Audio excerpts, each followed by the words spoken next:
What happens when two objects crash into each other? Is momentum lost or just transferred? Today, we're testing momentum conservation in real time with a hands-on lab. Momentum is the product of an object's mass and velocity.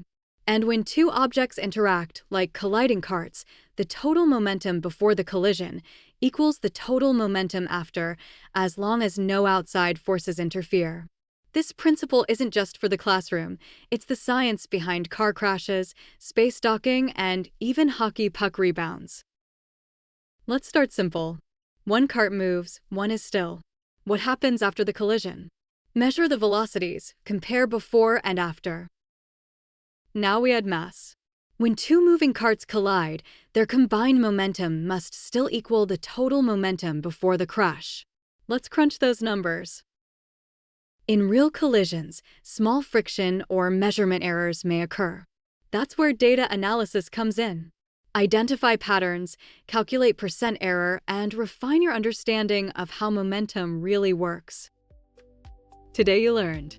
Momentum equals mass times velocity. In a closed system, momentum is conserved. Lab investigations reveal how physics plays out in the real world. Ready to test it yourself? Grab some carts, collect that data, and explore the momentum behind every collision.